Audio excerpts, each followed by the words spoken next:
The History of Consulting by Chloe, Elizabeth, Leah, Montana, and CJ. 1890 to 1940, Technical Analysis. The U.S. government aided in the rise of consulting firms. In 1890, the Sherman Antitrust Act was enacted. In 1914, the Federal Trade Commission Act. And in 1933, the Glass-Steagall Act. These acts were intended to prevent corporations from working together to manipulate the market.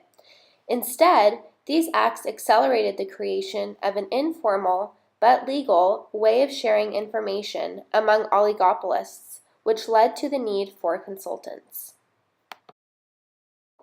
1940 to 1970 and the rise of strategic management. The number of consulting firms grew from 400 in 1940 to 1,000 by 1950. This growth was due to World War II and the growth of military contractors and the subsequent population and economic booms following the war. In the 1950s, IT consulting grew significantly as mainframe computers began to emerge in a variety of fields. In the 1960s, the private sector continued to grow, including in areas such as healthcare, and there also was a huge growth in business-related media. This also led to the prominent growth of strategic management consultants and led to the booms of McKinsey, Bain, and the Boston Consulting Groups, which remain major consulting firms to this day.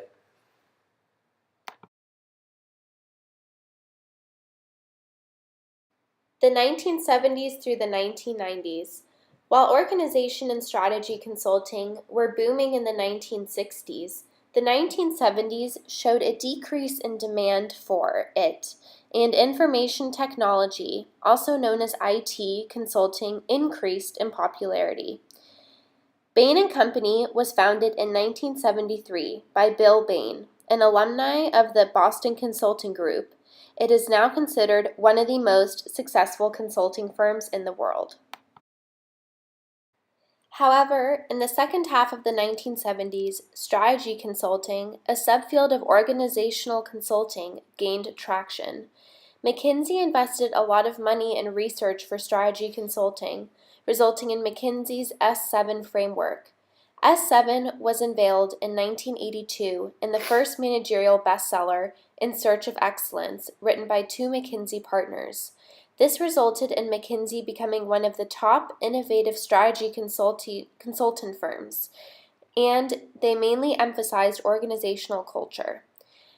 However, in the end, information technology, also known as IT consulting, is still the most popular consulting medium to this day. 1980s, a shift in consulting demand. The 1980s saw the invention of the personal computer. Technological changes, such as changes in information and telecommunications technologies, gave rise to a new organizational format. This in turn led to the rise of knowledge economy, which is information about new products, services, and business models. In 1982, the U.S. Department of Justice dropped an antitrust suit against IBM, which allowed the company to enter information technology consulting. By 1996, annual revenues were over $11 billion. This also led to the shift from managerial capitalism to investor capitalism. The power shifted from corporate managers to shareholders and investors. The management was under pressure from the shareholders to increase shareholder value.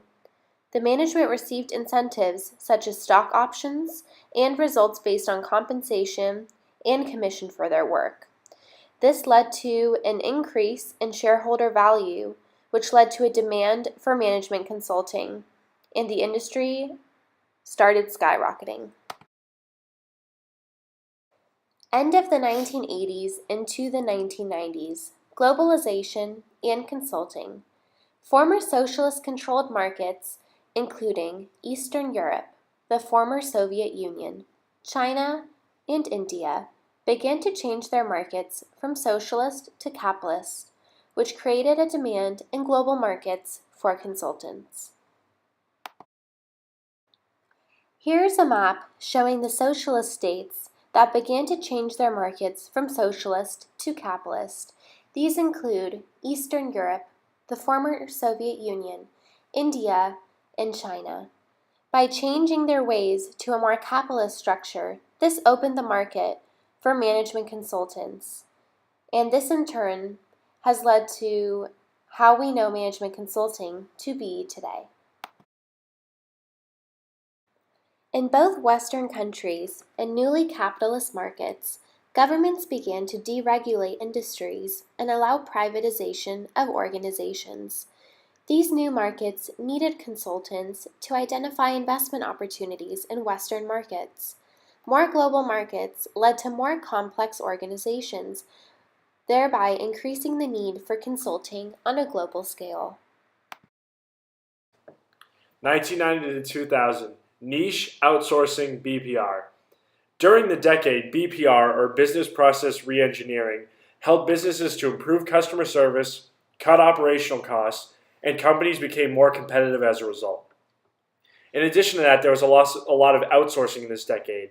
The boom in the consulting industry led to globalization, and along with the addition of the BPR practice companies, were able to cut costs and increase revenue by outsourcing.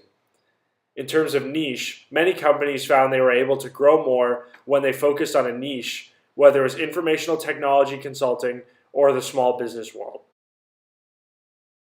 What led to these changes in 1990? A strong global economy, globalization, new technologies including information technology and internet consulting companies formed and went global as a result, emergence of new markets, and an increase in market penetrability, meaning that more companies were able to enter the new market.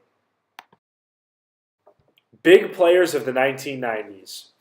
Razorfish was involved in internet consulting.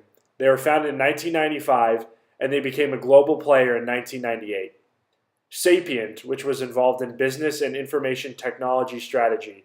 Their clients included financial services and included branches of the US government, including the Treasury. Viant, internet consulting, and they were built for the digital niche that became a large part of technology in the 1990s.